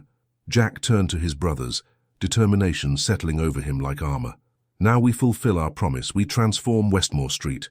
If you're enjoying this story, write from which city you're listening to in the comments. 2 months passed, marking the halfway point of Emily's initial treatment protocol in Houston. Updates came regularly through Miguel and Lisa. The experimental therapy was grueling, with severe side effects that left Emily weakened but still fighting. The doctors remained cautiously optimistic, noting that she was responding better than some patients with similar progression, though still facing formidable odds. On Westmore Street, transformation continued with steady, deliberate progress. The Martinez building had become a model for what was possible: secured entrances, functioning lights, camera systems, regular patrols. Residents who had previously lived in constant fear began to venture out, reclaiming common spaces, interacting with neighbors, forming the beginnings of a true community. The unofficial arrangement with Captain Ramirez proved valuable beyond expectations. Police response times improved when legitimate emergencies occurred. Officers who had previously avoided Westmore began regular patrols, not to harass residents but to establish a constructive presence. Information flowed both ways, Ramirez discreetly alerting Jack to potential threats, the Iron Guardians reporting criminal activities that required official intervention. Most surprising was the complex equilibrium established with the Locos Diablos. True to his word, Javier had declared the Martinez building neutral territory. As security improvements expanded to neighboring buildings, he adapted rather than resisted, shifting certain operations to less visible locations while maintaining overall control of the area. The relationship remained tense but functional, a pragmatic coexistence born of mutual recognition that neither complete lawlessness nor aggressive enforcement served anyone's interests. Jack never deluded himself that the Diablos had reformed. Rather, they had evolved, becoming more selective in their operations, more careful in their methods. On a warm Saturday afternoon, Jack sat on the steps of the Martinez building, reviewing security logs with Diego. The street before them bore little resemblance to the one they had first encountered months earlier. Trash no longer accumulated on corners. Graffiti had been painted over. Children played in areas that had previously been considered too dangerous for anyone but gang members and drug users. Miguel called this morning, Diego mentioned, scrolling through messages on his phone. Emily's latest scans show some improvement. The tumors have reduced in size, not remission, but moving in the right direction. Jack nodded, allowing himself a moment of cautious optimism. Good. Did he say how Michael's holding up? Exhausted, but hopeful. The apartment's been a huge relief. Being able to check the cameras, know everything's secure, lets him focus on Emily without worrying about what they'll come back to. A comfortable silence fell between them, broken only by the distant sounds of the neighborhood, ordinary sounds of life continuing, not the sirens and shouting that had once been Westmore's constant soundtrack. "You know what's strange?" Diego said finally. "I started this thinking we were just doing a favor for Miguel, securing one apartment, helping one family. I never expected," he gestured to the transformed street before them. "All this." Jack understood the sentiment exactly. What had begun as a limited protection detail had evolved into something far more significant, not just for the Martinez family or the residents of Westmore, but for the Iron Guardians themselves. The club had always defined itself through brotherhood, through loyalty to each other. Now that circle had widened, encompassing a community that had previously existed only in the margins of their awareness. Their contemplation was interrupted by the arrival of a familiar black SUV. Captain Ramirez emerged, accompanied by a woman in a business suit carrying a portfolio. "Mr. Thompson," Ramirez greeted Jack, "I hope this isn't a bad time. I'd like you to meet Councilwoman Sofia Torres from District 3, which includes Westmore." Jack and Diego stood, exchanging curious glances before shaking hands with the visitor. Councilwoman Torres was in her early 40s, with the sharp eyes and firm handshake of someone accustomed to navigating political landscapes. "Captain Ramirez has been telling me about the remarkable changes happening here," she said, studying the building and street with obvious interest. "I had to see for myself." "We're just securing the area for residents," Jack explained, uncertain of her agenda. Political attention was not something the Iron Guardians typically welcomed. "You've done considerably more than that, Mr. Thompson," Torres observed. "Crime statistics in this 6-block radius have dropped nearly 40% in 2 months. Residents are reporting feeling safe enough to use the community center again. 3 businesses that had closed have reopened with local employees." Jack remained cautious. "What's your interest in this, Councilwoman? Westmore hasn't exactly been a priority for the city in recent years." Torres nodded, acknowledging the implicit criticism. "Fair point. The truth is, Westmore has been considered unsalvageable. The standard approach, increased policing, arrests, incarceration, hasn't worked. Resources are directed to areas deemed more responsive to intervention." Her expression hardened slightly. "Politics at its worst, essentially abandoning communities deemed too difficult to help." "And now?" Diego asked. "Now we have evidence that a different approach can work," Torres replied. "Community-led security, targeted improvements to infrastructure, selective enforcement rather than zero-tolerance policies." She gestured to the building behind them. "What you've accomplished here contradicts years of failed policy." Captain Ramirez stepped forward. "The councilwoman is spearheading a new initiative for underserved neighborhoods. Westmore could be the pilot program." Jack exchanged a look with Diego, both men processing the implications. Their unofficial operation, begun for one family, might potentially become a model for broader change, an outcome neither had anticipated. "What exactly are you proposing?" Jack asked. Torres opened her portfolio, revealing documents, charts, and proposals. "A public-private partnership. The city provides resources, infrastructure repairs, community center staffing, business development grants. You continue what you're doing, community-based security, resident engagement, practical improvements. Captain Ramirez serves as liaison between official channels and your more flexible approach. The proposal was both impressive and concerning. On one hand, it offered legitimate resources that Westmore desperately needed. On the other, it risked entangling the Iron Guardians in bureaucracy and political complexities they had always avoided. "We're not a security company or a community organization," Jack pointed out. "We're just a motorcycle club that saw a need and responded." Torres smiled slightly. "Perhaps that's exactly why this has worked when traditional approaches failed. You had no institutional constraints, no procedural limitations. You simply did what was necessary."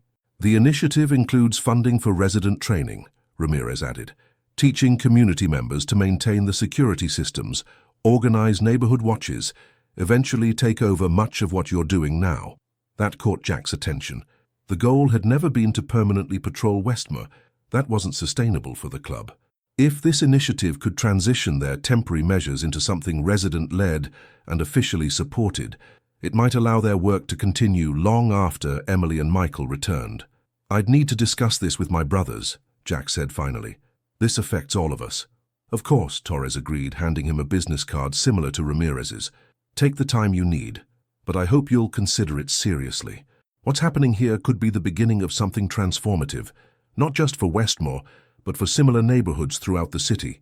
As Torres and Ramirez departed, Jack stared at the card in his hand, contemplating a future neither he nor any of the Iron Guardians had envisioned when they first rode onto Westmore Street.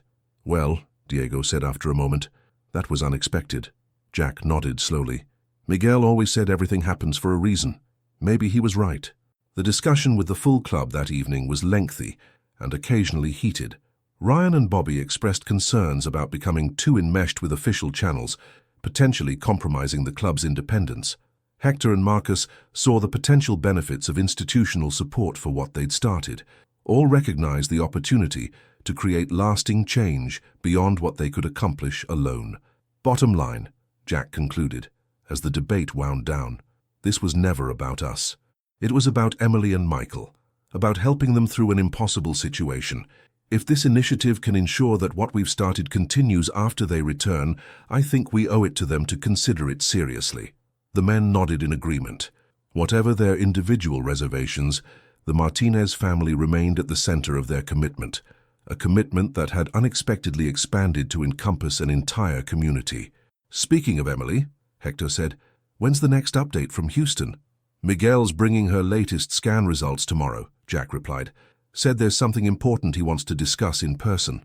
The club fell silent, each man contemplating what that might mean. Improvement, deterioration, or some complex middle ground in the brutal journey of cancer treatment.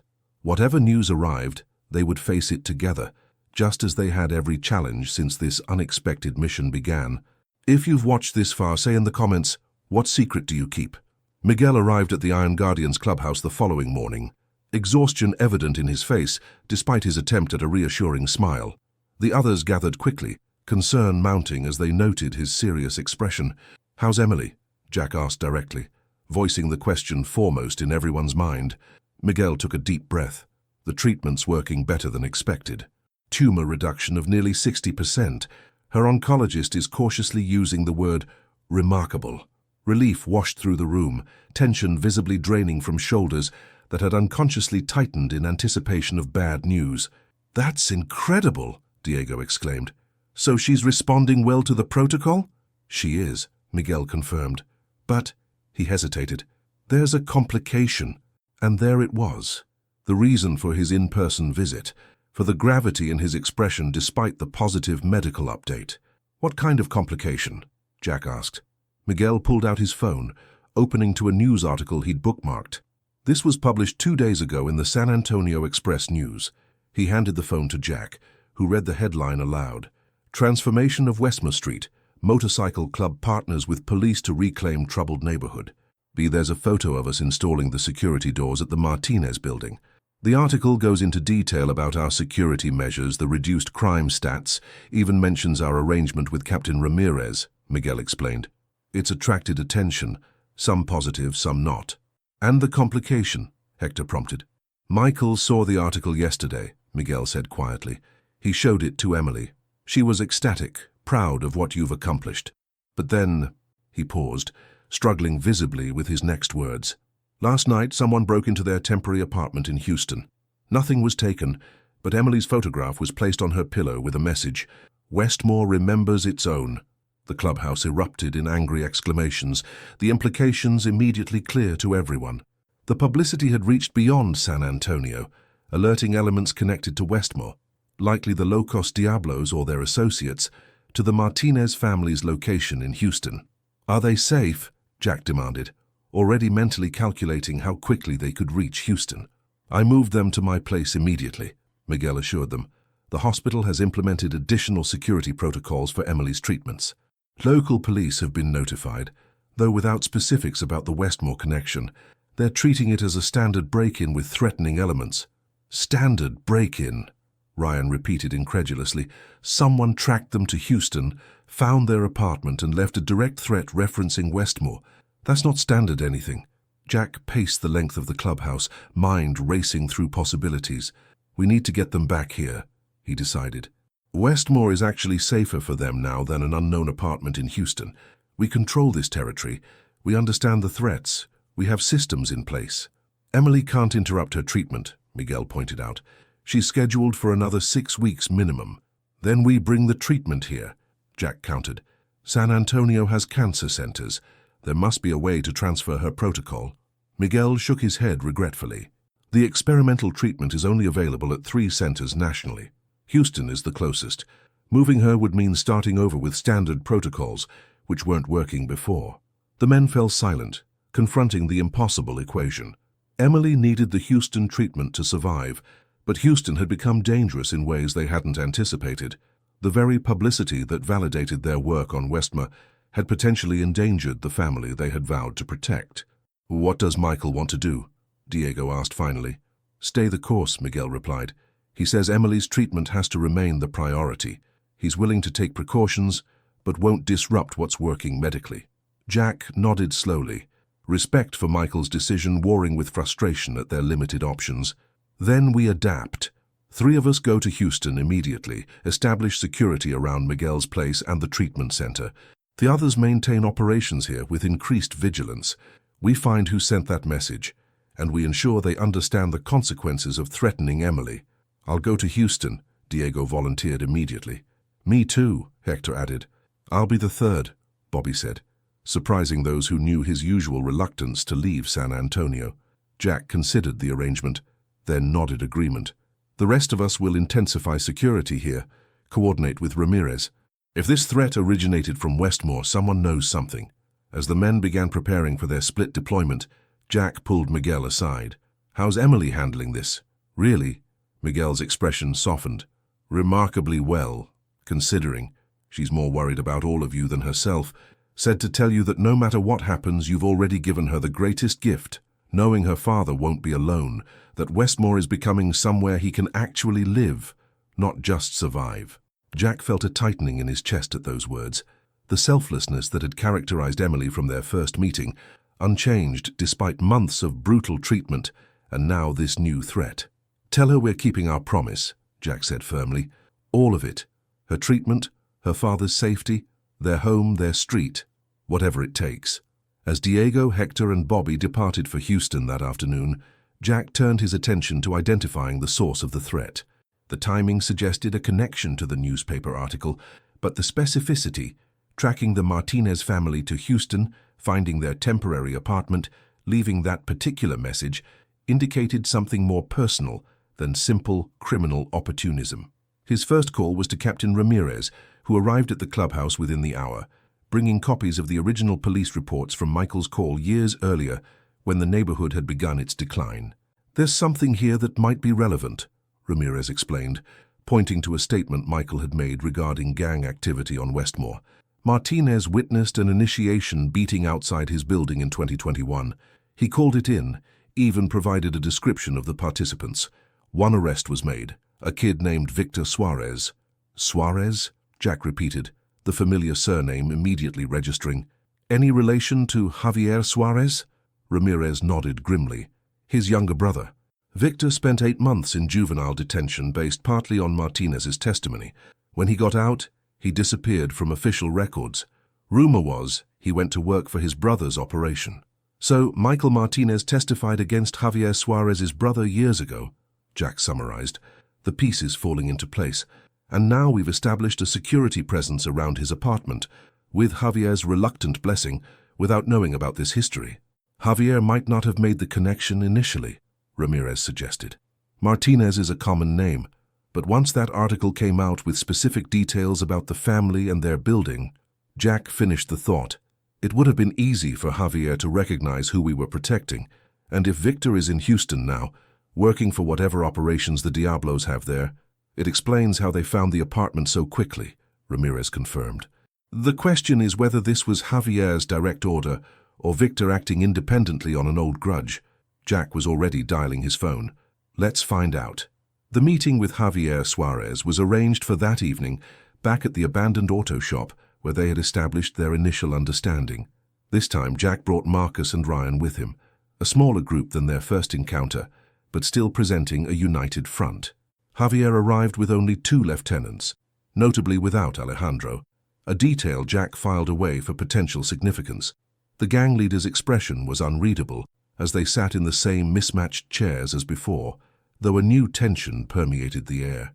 I assume this is about the Martinez situation in Houston, Javier began without preamble.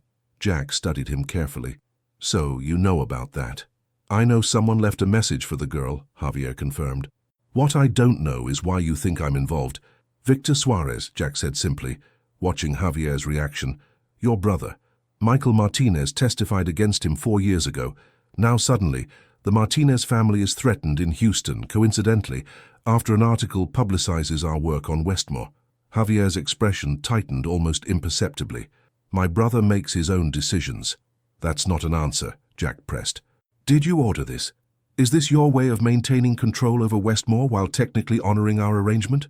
For a long moment, Javier remained silent. Then, surprisingly, he sighed. My brother is impulsive. When he saw that article, recognized Martinez's name, he took it upon himself to send a message. By the time I learned about it, it was already done. And now, Jack asked. And now we have a problem, Javier acknowledged. You believe I've violated our understanding.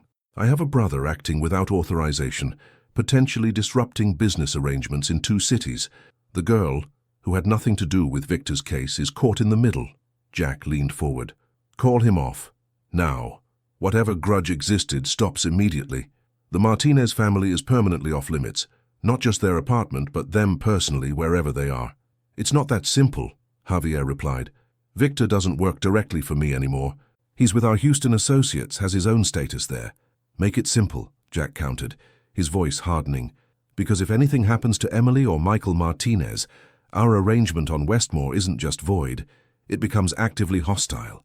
Everything we've built, all the reduced heat, the balance that benefits your operations, it all burns down overnight. Javier's lieutenants shifted uncomfortably, recognizing the genuine threat in Jack's words. The delicate equilibrium established over months could indeed collapse, replacing their carefully managed territory with unpredictable conflict. I'll speak to Victor, Javier finally conceded. Make him understand the larger picture, but I can't guarantee his compliance. Family loyalty only extends so far when someone feels personally wronged. Then I suggest you make a compelling argument, Jack advised, because the Iron Guardian's loyalty to the Martinez family is absolute. 3 of my brothers are already in Houston establishing security around them. Any threat will be met with immediate and decisive response. Javier studied Jack with new respect, perhaps recognizing a determination that matched his own when protecting his interests. You've really committed all this. Transforming Westmore, confronting established operations, deploying to Houston, all for one family you barely knew 3 months ago. For a teenage girl with stage 4 cancer who was brave enough to worry about her father's safety more than her own death, Jack replied without hesitation. For a man who worked night shifts for years to give his daughter a chance at education while living in a neighborhood everyone else abandoned. Yes, we've committed everything. Something shifted in Javier's expression. Not surrender exactly, but a reassessment. I'll call Victor tonight, explain that his personal grievance threatens something larger than he understands. I can't promise he'll listen, but I'll make the situation clear. That's a start, Jack acknowledged. But understand this. If Emily or Michael are threatened again, we won't be having another conversation. We'll simply act. The implicit promise of retribution hung in the air as they departed, an understanding that transcended words. Jack had no illusions that Javier's intervention would guarantee Emily's safety, but it established clear consequences for continued threats, consequences that extended beyond Houston to the Diablo's primary territory. As he rode back to the clubhouse with Marcus and Ryan, Jack's phone vibrated with a message from Miguel. Emily's latest blood work shows continued improvement. Doctors upgrading prognosis from guarded to cautiously optimistic. She's asking when she can come home. Home. The word resonated with unexpected depth. Westmore Street, once a symbol of decay and danger, had somehow become home not just for the Martinez family, but for the Iron Guardians as well. A place worth transforming, worth protecting, worth fighting for. Soon, Jack murmured to himself as they rode through the night. Soon. If you're enjoying this story, write from which city you are listening to in the comments. 4 weeks later, the black SUV that had become a familiar sight on Westmore Street pulled up outside the Martinez building, where Jack and Marcus were overseeing the installation of new lighting in the courtyard area, the latest improvement in their ongoing transformation efforts. Captain Ramirez emerged, his expression more animated than usual. Just got word from Houston PD, he announced without preamble. Victor Suarez was arrested last night in an unrelated operation, distribution charges that will likely keep him in custody for the foreseeable future. Jack absorbed this information, its significance immediately clear. The timing seems convenient. Ramirez shrugged, though a slight smile suggested more knowledge than he was sharing. Houston Narcotics had been building a case for months. Perhaps it suddenly became a priority. Interdepartmental cooperation is a beautiful thing. Indeed, Jack agreed, recognizing the captain's unspoken message. Their partnership had extended beyond Westmore, creating channels through which pressure could be applied in ways neither could achieve alone. Any other developments we should know about? Actually, yes, Ramirez replied, his expression growing more serious. Miguel Reyes called the department this morning, asked to speak with me directly. He says Michael and Emily Martinez are planning to return to San Antonio next week. Emily's treatment protocol has reached a transition point where she can continue under local supervision. The news hit Jack with unexpected force, relief mingled with concern, joy tempered by awareness of continuing challenges. Is she in remission? Not officially, Ramirez said carefully, but Miguel used the term remarkable response. The experimental treatment has reduced the tumors by over 80%. She'll need ongoing therapy, regular monitoring, but she's coming home, Jack finished, the words carrying weight beyond their simple meaning. Home to Westmore Street, a place that now bore little resemblance to the street she had left behind 4 months earlier. They'll need continued protection, Ramirez noted. Victor may be temporarily contained, but the Suarez connection remains a potential threat. Jack nodded, already mentally adjusting their security protocols. We'll be ready. The building's security is completely upgraded now. Resident engagement is at levels we couldn't have imagined months ago, and our arrangement with Javier has held, despite the Houston complications. Speaking of arrangements, Ramirez said, Councilwoman Torres asked me to update you. The Westmore Initiative passed committee review yesterday, full council vote next week, but it's looking positive. Funding for infrastructure repairs, community center staffing, business development grants, all the elements we discussed, with your motorcycle club recognized as a community partner rather than any formal security designation.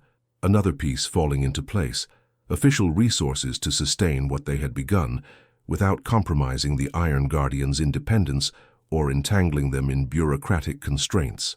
The Martinez family coming home, Ramirez continued. The initiative gaining approval, Victor Suarez's arrest. It feels like a convergence, almost like divine timing, Jack supplied, surprising himself with the phrase that would have seemed foreign to him months earlier. Ramirez smiled. Exactly. Sometimes the right people find each other at exactly the right moment, and things that seemed impossible suddenly become inevitable. As Ramirez departed, Jack shared the updates with Marcus, who immediately began calling the other Guardians to prepare for Emily and Michael's return. The news spread quickly through the building. Residents who had never met Emily but had heard her story expressing joy and relief, making plans for a proper welcome. The following week passed in a flurry of activity: final security upgrades, apartment preparations, coordination with Miguel regarding Emily's medical needs upon return. Diego, Hector, and Bobby remained in Houston, preparing to escort the Martinez family back to San Antonio, with the same protective vigilance they had maintained throughout Emily's treatment. On a bright Tuesday morning, residents of the transformed Westmore Street gathered outside the Martinez building, a welcome committee that would have been unimaginable months earlier. Mrs. Alvarez had baked cookies. Mr. Patel and his wife brought flowers for Emily's room. Carlos had organized a small renovation of the apartment's bathroom, installing accessibility features to accommodate Emily's weakened condition. The sound of motorcycle engines announced their arrival, 6 bikes in formation, with Miguel leading and Emily riding in the specially modified sidecar attached to Diego's motorcycle. Michael rode behind Bobby, his expression a mixture of anxiety and wonder as he took in the transformed street, the gathered neighbors, the sense of community that had replaced the fear and isolation that had defined Westmore for years. Jack stepped forward as the procession came to a stop, helping Emily carefully from the sidecar. She was thinner than he remembered, her movements measured and deliberate, but her eyes, those perceptive eyes that had first asked for help, shone with life and determination. "Welcome home," he said simply, surprised by the emotion that tightened his throat. Emily looked around at the gathered residents, the improved building, the clean street, the absence of gang lookouts and drug dealers on corners. "It doesn't even look like the same place," she marveled. "It isn't," Jack confirmed. Neither are we." Michael approached, his hand extended to Jack. "Miguel told us everything, what you've done here, the changes, even the initiative with the city. I don't even know how to begin thanking you." Jack clasped his hand firmly. "No thanks needed. You and Emily taught us something we didn't realize we were missing. That purpose comes in unexpected forms, and sometimes saving others means saving ourselves as well." As the neighbors welcomed Emily with gentle hugs and expressions of support, Jack observed the scene with profound satisfaction. The transformation of Westmore Street had begun as a promise to a teenage girl with cancer who feared for her father's safety. It had evolved into something none of them could have anticipated, a reclamation not just of physical space, but of human connection, of community resilience, of hope in places where hope had long been abandoned. Later that evening, after Emily had rested and the initial excitement of homecoming had settled, Jack visited their apartment. He found Emily sitting by the window, gazing out at the street below, where children were playing safely in the early evening light, an ordinary scene that would have been unthinkable months earlier. "How are you feeling?" he asked, taking the chair opposite her. "Tired," she admitted, "but good tired. Like I've been running a very long race and can finally see the finish line." Jack nodded understanding. "The doctors in Houston seem optimistic. They're calling it a remarkable response," Emily confirmed. "Not remission yet, but heading in that direction. 6 more months of maintenance therapy here in San Antonio, then we'll know more definitively." She studied him with those perceptive eyes. "But you didn't come to talk about my medical status." Jack smiled at her insight. "No, not primarily, though it matters enormously to all of us. You came to make sure I know you're keeping your promise," Emily guessed correctly. "That Dad and I will be safe here, that what you've built will continue." "Yes," Jack acknowledged, "and to tell you something important, that what began because of you has become larger than any of us anticipated. The Westmore Initiative will bring resources this neighborhood hasn't seen in decades. The residents who once hid behind locked doors are organizing community programs. Even the relationship with local gangs has evolved into something more sustainable." Emily listened attentively, her expression thoughtful. "When I walked into that hospital 4 months ago and learned I might be dying, all I could think about was Dad being left alone in this neighborhood. I couldn't bear the thought of him coming home to an empty apartment on Westmore Street with nothing left to live for." She paused, emotion briefly overwhelming her before continuing. "I never imagined my fear for him would lead to all this. 6 bikers transforming an entire street, changing so many lives beyond just ours. Sometimes the smallest actions trigger the largest changes," Jack observed. "Your courage in facing cancer while worrying more about your father than yourself, that struck something in all of us, reminded us of what matters most." Emily reached for his hand, her grip surprisingly strong despite her weakened condition. "Miguel told me something in Houston, when things were at their worst. He said the Iron Guardians weren't just helping us. We were helping you too, Giving you something you needed but didn't know you were missing. Jack nodded slowly, recognizing the truth in Miguel's observation. The club has always been about brotherhood, about loyalty to each other. What we found on Westmore was a different kind of purpose, using our strength not just to protect ourselves, but to create something better for others. It's changed us, changed me. For the better? Emily asked. Definitely for the better, Jack confirmed without hesitation. They sat in comfortable silence for a moment, watching the street below as neighbors chatted on formerly dangerous corners, as children played without fear, as the fading sunlight illuminated a community emerging from years of neglect and violence. Dad says you're not religious, Emily said suddenly, but do you believe in God's plan? That things happen for a reason, even terrible things like cancer? Jack considered the question carefully, respecting its depth and Emily's right to an honest answer. I believe in purpose, he said finally. I believe that how we respond to suffering, our own and others, defines us more than the suffering itself. Whether that's God's plan or human resilience, I'm not qualified to say. But I know that your courage in the face of cancer created ripples that transformed hundreds of lives, including mine. Emily smiled, satisfaction evident in her expression. That's a good answer. Not one that dismisses faith, but not one that suggests cancer was somehow a blessing either. It wasn't a blessing, Jack stated firmly. It is a terrible challenge that no 17-year-old should face. But your response to it, your concern for your father above yourself, your willingness to ask for help when you needed it, those were choices that set everything else in motion. The conversation turned to practical matters, Emily's continuing treatment schedule, security protocols for the building, the latest developments in the Westmore initiative. As Jack prepared to leave, allowing her to rest, Emily asked one final question. Will you still be around? After I'm better? After the initiative is fully implemented? Jack recognized the uncertainty behind her query, the fear that what had been built might not endure, that the transformed Westmore might revert to its previous state, that the Iron Guardians might move on to other concerns once their initial promise was fulfilled. We're not going anywhere, he assured her. What started as a protection detail has become something more permanent. The Iron Guardians have found a new purpose here, not just in securing buildings, but in proving that transformation is possible even in places others have abandoned. That matters to us now, beyond any promise or obligation. Emily's relief was visible. Good, because I have plans for this neighborhood once I'm fully recovered. Community gardens, mentoring programs for younger kids, maybe even a scholarship fund for students from Westmore. Jack smiled at her unwavering determination, her ability to envision a future beyond cancer, even while still fighting it. Then we'll be here to help make those plans reality. As he departed, Jack paused in the hallway, listening to the sounds of the building, normal sounds of families preparing dinner, children doing homework, neighbors greeting each other without fear, sounds that had replaced the previous soundtrack of Westmore. Arguments, threats, the furtive movements of those engaged in activities that required darkness and isolation. His phone vibrated with a message from Captain Ramirez. Westmore initiative passed unanimously. Implementation begins next month. Congratulations on making the impossible possible. Jack smiled as he tucked the phone away. The impossible made possible. An apt description for both Emily's improving prognosis and Westmore's transformation. Both journeys remained incomplete, with challenges ahead and no guarantees of perfect outcomes. But both had progressed beyond what anyone would have believed possible just 4 months earlier. As he stepped outside into the evening air, Jack looked up at the apartment window where Emily sat watching the street below.